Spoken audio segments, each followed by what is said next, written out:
A picture-perfect college with a perfectly terrifying secret.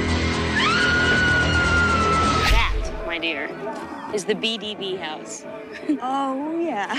I heard they were complete animals.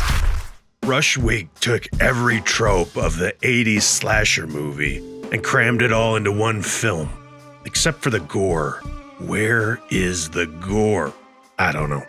The story follows our lead character, Tony Daniels, who is new to Tambler College and in the journalism program. Remember journalists? Anyway, she's assigned to do a story on the campus's Rush Week, an American college tradition where fraternities and sororities mistreat and humiliate their new pledges, so that when they eventually become members of these venerable institutions, they can turn around and do the same thing to the new incoming underclassmen. The circle of life. Everything seems normal at first, or at least normal for a campus full of drunk, post-adolescent, horned-up maniacs whose prefrontal cortexes haven't finished cooking yet. Tony starts interviewing various members of the fraternities and the dean. Meanwhile, there seems to be something quite unseemly happening on campus. I mean, besides the horny, drunken debauchery. Female students are being paid money to be photographed with less clothing than usual by some creep in the university science building. One such candidate, Julie, is seen posing for the camera and then shortly after gets her shapely ass handed to her by a creepy figure in a robe and mask combo, wielding a battle axe. Shit is going down. Tony learns of Julie's disappearance and begins to surreptitiously investigate the story. Then shortly after, wouldn't you know, another student, Alma, who also dabbles in nude modeling and prostitution. What the hell is going on this campus? Flees the Beta Delta Beta house after a prank and gets chased down in the woods and hacked to death by the masked Axeman. Tony learns from Julie's roommate, Sarah, about the not-so-tasteful nudes Julie was posing for, and that Alma was her original connection to the photographer. Being the gifted reporter that she seems to think she is, Tony puts two and two together and decides to investigate further, starting with Jeff, the head of the BDB house. He claims ignorance concerning Alma's demise, but makes the moves on Tony, and they decide a picnic is a good, wholesome activity for a couple of well-intentioned college kids looking to express their mutual attraction. But then the plot thickens. Jeff's friend Byron warns Tony that Jeff has been a little off since his former girlfriend was brutally murdered and chopped up like a Costco rotisserie chicken. She also happened to be the dean's daughter. Then the creepy campus chef, who is the guy taking the nude photos, named Arnold, offers Tony money to pose in repose for him. And the C-note he offers her suspiciously has an emblem of a double-sided axe on it, which Tony recognizes from bills she's found in Julie's room.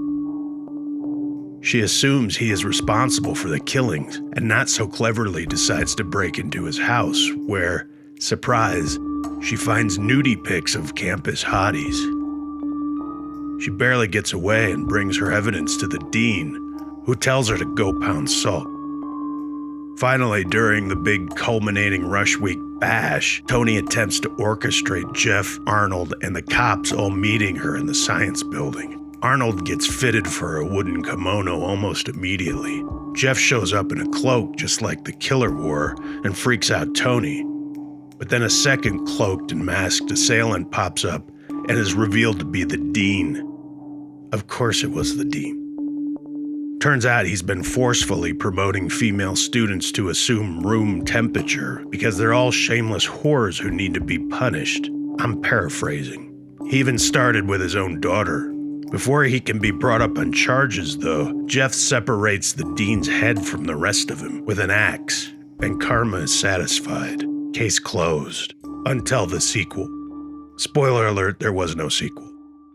The film was released in 1989 in some markets, but didn't hit the US until '91. It was released straight to video in the US by RCA Columbia Pictures Home Entertainment. Critical response was mixed, with most reviews centering on the gratuitous nudity and lack of doing anything new with the slasher formula. The movie was helmed by Bob Brolver, who started in Hollywood as a stunt performer and an actor. His first opportunity to direct was on the show Knight Rider with the episode White Line Warriors.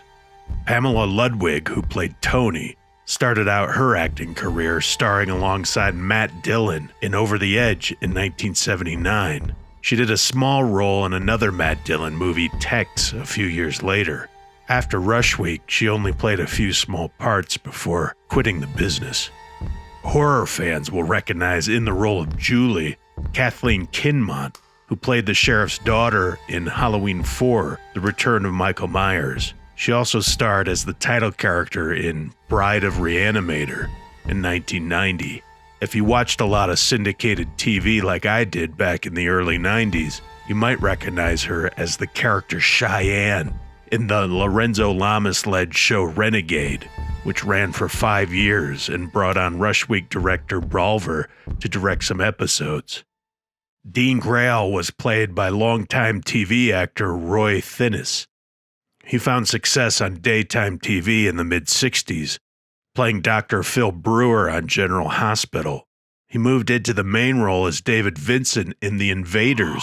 Now, David Vincent knows that the invaders are here, which first aired in '67 and would become a big inspiration for sci-fi shows later on. The show was created by Larry Cohen, who I plan to do a whole long-form video on in the future. Stay tuned. Chris Carter, creator of The X-Files, used the show as inspiration and even cast Thinnis in 3 episodes as a character that turns out to be a human-alien hybrid. Thinnis claims that he was a quote-unquote skeptic when the show began, but it didn't take long for him to become a believer. The movie was filmed in and around Los Angeles. Tambler College is not a real place. A decommissioned VA hospital was used for many of the campus shots. The same location has filled in for a lot of genre movie locations over the years. The interior was the home for the criminally insane in Buckaroo Banzai. 1938. Can you imagine what it must have been like then? An additional building on the VA campus stood in for Charlie's dorm in Fright Night 2. And the main building was used as Miskatonic University in the original Reanimator. The frat house was shot at the Higgins-Verbeek-Hirsch Mansion. Built in 1902, this LA Historic Cultural Monument is one of the last of the early Wilshire Boulevard homes still in existence. You guys, it's been used in so many movies and TV shows. Here's a quick truncated list. The interior was used as the lawyer's office in Elvira, Mistress of the Dark in '88.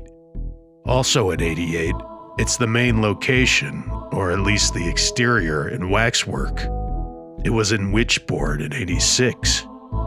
It was used in both Ben and Willard in '71 and '72, respectively. Also in William Castle's underrated The Nightwalker in '64. On TV, it was even used in a Halloween episode of Beverly Hills 90210. It can be seen on Tales from the Crypt, and more importantly, depending on who you ask, an episode of Freddy's Nightmares called Funhouse. That's right, Freddy's Nightmares. The movie was competently directed, and I think the acting for the most part is perfectly serviceable. It's just not that thrilling. If you haven't seen it, I don't think I would recommend it. Unless you're a slasher completist or you just really like seeing a lot of topless women in your movies. Second thought, maybe I do recommend it. Ah well. Dread Diver out.